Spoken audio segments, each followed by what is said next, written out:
Folks, we're still working on H237 and act relating to prescribing by doctoral level psychologists. Lauren, we went through the bill, we went through fiscal impacts, the non-existent fiscal impacts of the bill. A question that we all had was how this endorsement fits into the endorsement we talked about yesterday. We were originally uncomfortable with the fact that there wasn't a fee set and we didn't have jurisdiction over the fee coming back. And then I want to credit whoever brought it up. I don't remember who it was, sorry. The endorsements from yesterday and wondering your thoughts on all those things and the rest of the whole bill, if you'd like to share that with us. Very happy to be here. For the record, Lauren Hibbert, Deputy Secretary of State. This bill is a bill that the Office of Professional Regulation supports. Excuse me. We did write a study about the feasibility and propriety of psychologists prescribing. We did find that the public could be adequately protected if psychologists prescribed, if they went through additional training, which is outlined in this bill. So we feel very comfortable with the way that this prescribing specialty is set up for psychologists. And yes, the way that OPR has been conceiving of this specialty is that they would pay when psychologists are ready for the specialty, which is a couple years out because we're going to have an effective date that's delayed, plus implementation, rulemaking, et cetera. And then it's going to take time for people to get the qualifications required. I do not anticipate that we would be issuing a specialty in this profession for at least 3 or 4 years, given the length of time that the training takes and the effective date. So our intent is that people who seek the specialty license for prescribing in psychologists would pay the $100 specialty fee that what I talked about yesterday with this committee in 472. So do we need to mention anything about a fee in this bill? If there was an endorsement policy that you have that we're establishing Yes. in the future to charge us $100 for, doesn't say what those endorsements are in the wording that we approved yesterday. That's correct. So we could just strike that from this bill and be fine. Well, so I believe you could do that, but also what I just spoke with your legislative counsel is payment of any required fee, because that means that there could be no required fee or there could be a required fee. And so that language was in one section of the bill, but not in another, which I've already apologized for, but I do apologize for because it said the required fee in another space. But I think if the just was transferred to payment of any required fee, that gives flexibility without specifying the fee in this section. And then that fee would be in the umbrella section of OPR.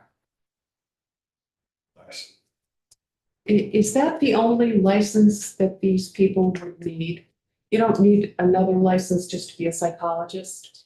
So what this bill is creating is a specialty that stacks on top of the license. So you would be a psychologist and then you would seek the prescribing specialty and that would stack on top. So first you would have to have this psychology license and then you would have to get additional training, additional clinical experience and take an exam before you could get that specialty, which would enable you to prescribe as a psychologist. So is that more training than an MD would need?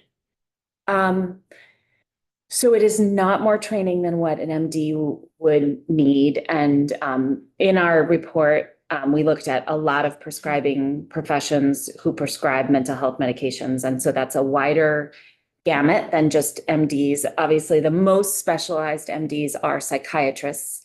They receive a lot of training on mental health and mental health medications.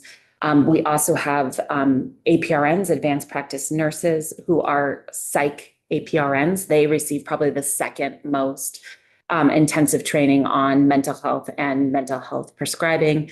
But there's a wide array of prescribers, including physician's assistants, APRNs in general practice, osteopathic physicians, naturopathic physicians, all who do prescribe some version of mental health medication, whether that is, the standard SSRI that many people get with through their primary care. But what this is really contemplating, and the importance of this, is having prescribers who are trained to do the medication management while also simultaneously doing the therapy management.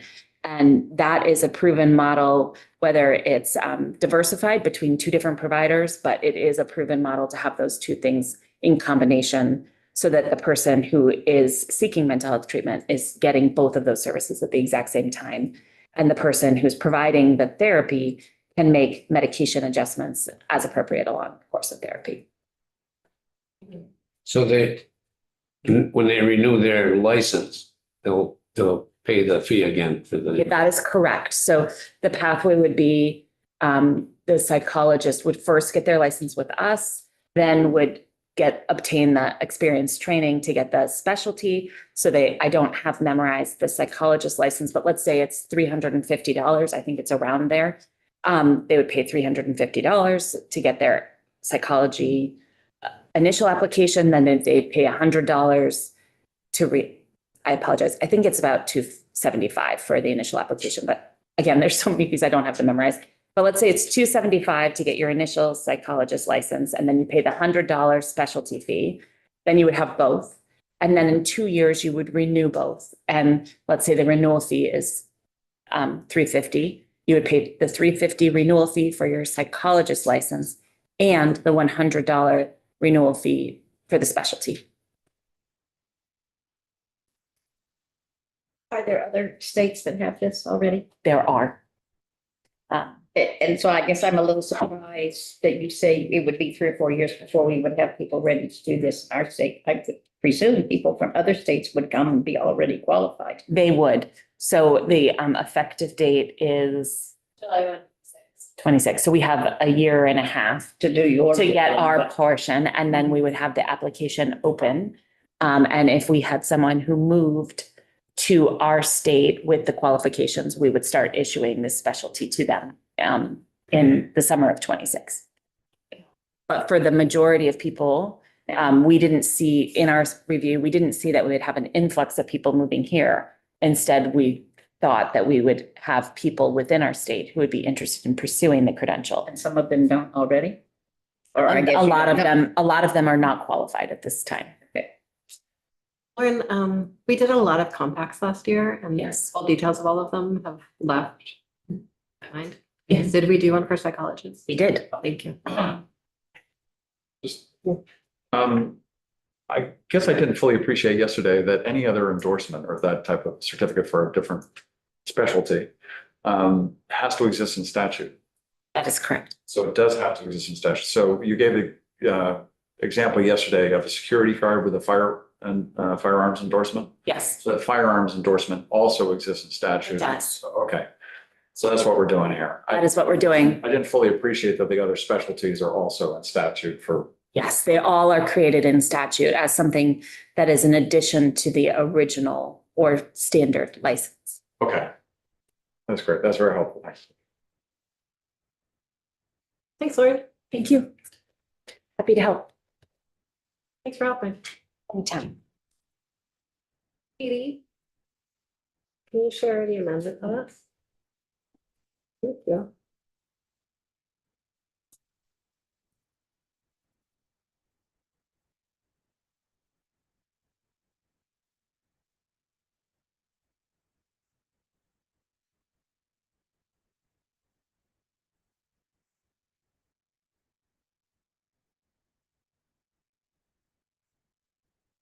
So this is the amendment. Let me give you some context because it's not a straight all. So as we noted when we did the walkthrough, fees are mentioned 2 times. The first time that the fee is mentioned, it refers to it as any required fee, which would pick up the endorsement fee that was just discussed.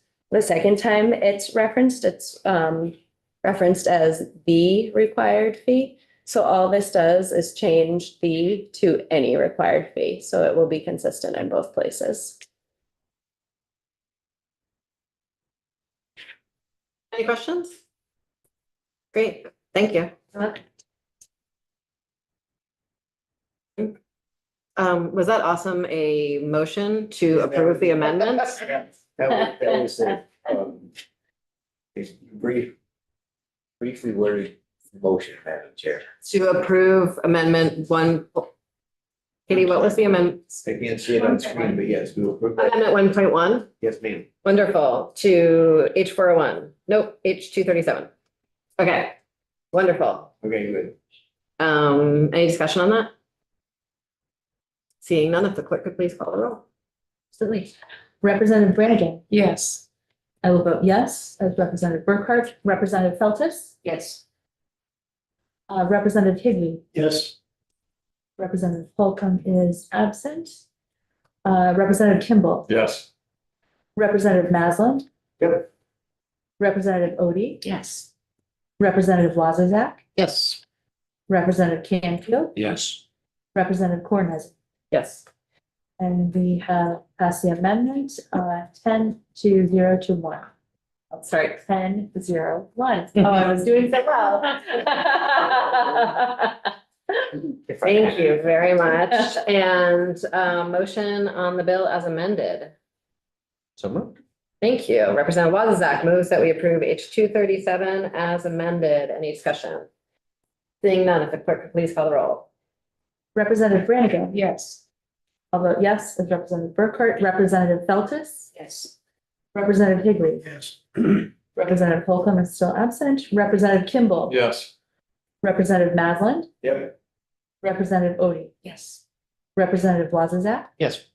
Representative Canfield, Yes. Representative Kornheiser. Yes. And we have passed the bill favorable with amendment 10-0-1. Thank you. Representative Higley, can you report this? Because you were doing the other endorsement one or no? Okay. No. Okay, great. 472, you mean? Sure. I'm doing 472. You're doing 472. Yeah. Great, thank you. Can you do this one too? Thank you. Yeah. I've definitely lost track. Thank you very much. Great. Thank you for that. Oh, Okay, great. We are done for the morning and hypothetically done for the day, but I think something might happen. So please pay attention to each other when we're on the floor, etc. We have in various ways received a quite a variety of recommendations towards various types of income we should be exempting in the context of our income tax credit bill. And so Representative Kimball is going to move that we delay action to Tuesday so JFO can do some work on various scenarios. Cool. And we will pick that up on Tuesday Okay, good one. to be like less cryptic. Because that was way more cryptic than it needed to be. So sorry. So I think everyone knows about the military pensions conversation, of course.